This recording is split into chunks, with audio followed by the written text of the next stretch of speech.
এরপরে প্রশ্ন হলো, আমি একজন কলেজ পড়ুয়া ছাত্র, কিছুদিন আগেও আমি মুভি গান প্রভৃতি দেখতে অভ্যস্ত ছিলাম। আল্লাহর রহমতে এখন এসব ত্যাগ করতে সক্ষম হয়েছি, কিন্তু ইদানিং ইসলামিক তুর্কি ওয়েব সিরিজ যথাক্রমে সুলতান সুলেমান, আর্তুগ্রুল গাজী, ক্রুলুস ওসমান ইত্যাদি সিরিয়াল দেখতে আসক্ত হয়ে গেছি।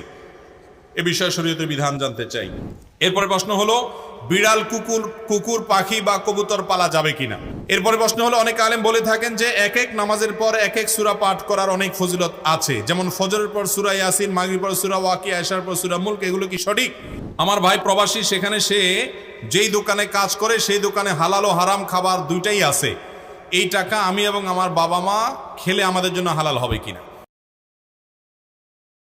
দেখুন, যদি কারোর হালাল এবং হারাম দুই রকমের উপার্জন থাকে, কিছু টাকা হালাল কিছু টাকা হারাম, তাহলে দেখতে হবে বেশিরভাগ হালাল না বেশিরভাগ হারাম। যদি হারামের পরিমাণ বেশি হয় তাহলে সেটা খাবেন না, আর যদি হালালের পরিমাণ বেশি হয়, হারাম কম থাকে, তাহলে খেতে পারেন, কিন্তু সেটা অ্যাভয়েড করতে পারলে, না খেতে পারলে ভালো, তাকওয়ার দাবি। আর যদি কেউ এরকম বড় ভাই বা বাবা তিনি উপার্জন করেন, আপনি ছোট, এখন উপার্জন করেন না, উপার্জনের সুযোগ নেই, তাহলে আপনি তার অধীনস্থ হিসাবে আপনার জন্য সেটা খাওয়া জায়েজ হতে পারে। বিকল্প উপার্জনের পথ খুঁজতে থাকবেন সেটা পাওয়ার আগ পর্যন্ত ওজর হিসাবে। এরপরে প্রশ্ন হলো, বিড়াল, কুকুর, পাখি বা কবুতর পালা যাবে কিনা। বিড়াল পালা তো যাবে, এতে কোনো সন্দেহ নাই, কারণ নবী করিম সাল্লাল্লাহু আলাইহি সাল্লাম বিড়াল সম্পর্কে বলেছেন, ফাইন্নাহা মিনাত তাওয়াফিনা আলাইকুম আত-তাওয়াফাত। বিড়াল তোমাদের বাসা বাড়িতেই থাকে, এই জন্য তার ঝুঁটাকে তিনি হারাম করেন নাই। বিড়াল যদি কোনো কিছুতে মুখ দেয়, তাহলে কুকুর মুখ দিলে যেরকম হারাম হয়ে যায়, নাপাক হয়ে যায়, বিড়াল যদি মুখ দেয়, বিড়ালের ঝুঁটা কি হয় না, নাপাক হয় না। এই জন্য বিড়াল পালা জায়েজ আছে, বিশেষ করে ইঁদুরের উপদ্রব থেকে বাঁচার জন্য, কিংবা এমনি আদর করে আপনি বিড়াল পালেন, কোনো অসুবিধা নেই। আপনারা সবাই জানেন, একজন সাহাবী ছিলেন, নাম হলো আবু হুরায়রা, নাম শুনছেন না, রাদিয়াল্লাহু তাআলা আনহু।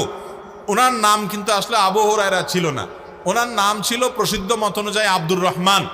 আরো অনেকগুলো মত আছে ওনার নাম নিয়ে, কিন্তু ওনার নাম পরে আবু হুরায়রা উঠে গেছে। কিভাবে? ওনার একটা বিড়াল ছিল, জামার হাতার ভিতরে এই বিড়াল ভরে অনেক সময় মসজিদে নিয়ে আসতেন। তো একবার নবী করিম সাল্লাল্লাহু আলাইহি ওয়াসাল্লাম তার ওই বিড়াল দেখে, তার সবসময় তার সাথে সাথে বিড়ালটা থাকে, এটা দেখে তাকে বললেন, ও বিড়ালের বাপ। আবু হুরায়রা মানে বিড়ালের বাপ। এরপর থেকে ওনার নাম হয়ে গেছে কি, বিড়ালের বাপ। আসলে কি তিনি বিড়ালের বাপ ছিলেন?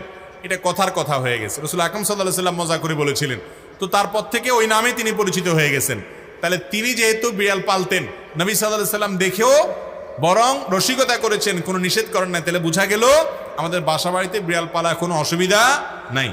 কুকুর পালার ব্যাপারে তখনই জায়েজ হবে যখন কুকুরটা পালবেন আপনি পাহারাদারের কাজে, এবং সেটা বাসা বাড়ির ভিতরে না, সামনে তার থাকার জন্য আলাদা ঘর করে দিলেন, রাখলেন, খাবারের ব্যবস্থা করলেন। উদ্দেশ্য, ঘেউ ঘেউ করবে, চোর ডাকাত আসলে আপনাকে অ্যালার্ম দিবে এবং পাহারাদারি করবে।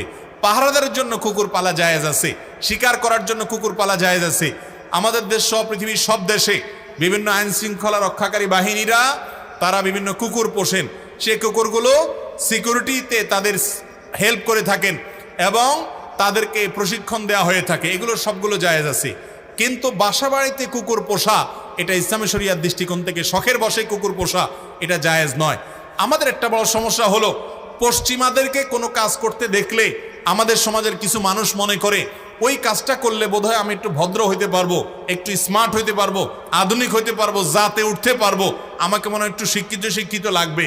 এই জন্য ওরা যদি উল্টাপাল্টাও করে, অন্ধের মতো সেটা গ্রহণ করে। আছে না নাই? নবী করিম সাল্লাল্লাহু আলাইহি সাল্লাম বুখারীর হাদিসে বলেছেন, লা তাদখুলুল মালাইকাতু বাইতান ফিহি কালবুন আও সূরা। যে বাড়িতে কুকুর থাকে, শখের বশে কুকুর পালে কেউ, সেই বাড়িতে আল্লাহর রহমত নিয়ে ফেরেশতা প্রবেশ করে না। তার নবী করিম সাল্লাল্লাহু আলাইহি সাল্লাম নিষেধ করেছেন। এবং কুকুরের মধ্যে কিছু কিছু কুকুর আছে শয়তানের সুরত ধরে আসে। আপনারা দেখবেন হাদিসে যেটা নিষেধ আছে ওইটা আরো বেশি করে। পশ্চিমারা বিড়ালও পালে, কিন্তু বিড়ালের চেয়ে কুকুরের সাথে দুস্তিতে একটু বেশি, কারণ হাদিসে নিষেধ আছে, এই জন্য শয়তান ওটা আরো বেশি করে করায়, ক্ষতিগ্রস্ত করতে চায়। মুসলমানের সন্তান কুকুরের গলায় একটা শেকল লাগাইয়া বিদেশি কুকুর কিনে সাথে হাঁটাতে হাঁটাতে নিয়ে যায় এবং খুব আদর কদর করে, মনে করে এর মাধ্যমে তিনি ভদ্র হয়ে গেছে। ওই পশ্চিমাদেরকে যা দেখে অন্ধের মতো মনে করে, ওইটা অনুকরণ করলে সে ভদ্র হবে, তথাকথিত স্মার্ট হবে, আধুনিক আধুনিক দেখাবে। এরা হলো সবচাইতে বেশি পশ্চাৎপদ, এরা হলো সবচাইতে বেশি বিবেককে অন্যের গোলামি করে নিজেকে গোলামের জিঞ্জিরে আবদ্ধ করে ফেলেছে। মুসলমানের জন্য কুকুর শখের বশতে পালা জায়েজ নাই, তবে প্রয়োজনে বশতে পালতে পারেন। আর আল্লাহ সৃষ্টি বিষয়ে তা খাবার দিবেন বা কোনো অসুস্থ হলে সেবা দিবেন, সেটা কোনো নাজায়েজ বিষয় নয়। তবে বাসা বাড়িতে পালা জায়েজ নয়, শখের বশত হারাম। আর পাখি যদি আপনি পালতে চান, কবুতর পালতে চান, যে সমস্ত পাখি বিশেষ করে কবুতর খাঁচায় পালা যায়, তো পালেন, কোনো অসুবিধা নেই। আর যে পাখিগুলো খাঁচায় পালা যায়, খাঁচায় পালার মতো, সেগুলো পালেন, যেমন টিয়া পাখি ইত্যাদি। কিন্তু যেই পাখি উড়ে বেড়ায়, আপনি সেগুলোকে খাঁচায় বন্দি করে রাখছেন এবং এটা রেখে তাকে কষ্ট দিচ্ছেন, সেটা কিন্তু জায়েজ নয়। আর যেগুলো খাঁচাতেই পালার জন্য উপযোগী এই টাইপের, বাহিরে রাখলে বরং, ছেড়ে দিলে বরং সেগুলো মারা যাবে, তাহলে সেই রকম পাখি পালতে অসুবিধা নাই। এরপরে প্রশ্ন হলো, আমি একজন কলেজ পড়ুয়া ছাত্র, কিছুদিন আগেও আমি মুভি, গান প্রভৃতি দেখতে অভ্যস্ত ছিলাম। আল্লাহর রহমতে এখন এসব ত্যাগ করতে সক্ষম হয়েছি, কিন্তু ইদানিং ইসলামিক তুর্কি ওয়েব সিরিজ যথাক্রমে সুলতান সুলেমান, আর্তুগ্রুল গাজী, ক্রুলুস ওসমান ইত্যাদি সিরিয়াল দেখতে আসক্ত হয়ে গেছি। এ বিষয়ে শরীয়তের বিধান জানতে চাই।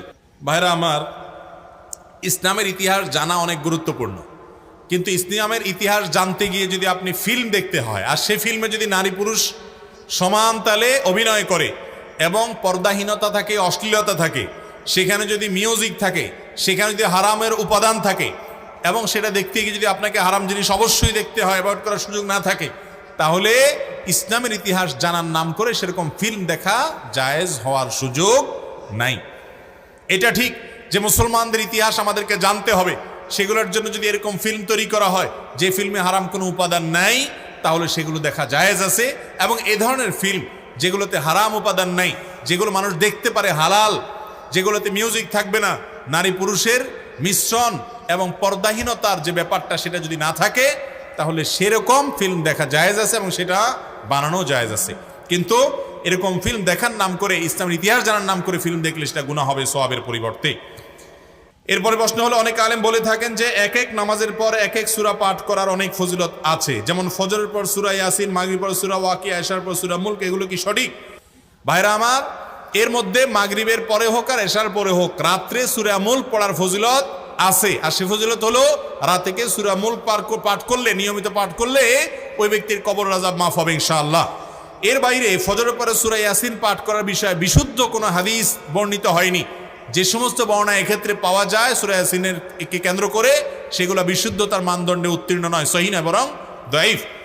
আর মাগরিবের পর সূরা ওয়াকিয়া পাঠ করলে রিজিকের অনটন দূর হয়, এই মর্মে কিছু বর্ণনা পাওয়া যায়, সেগুলো সনদ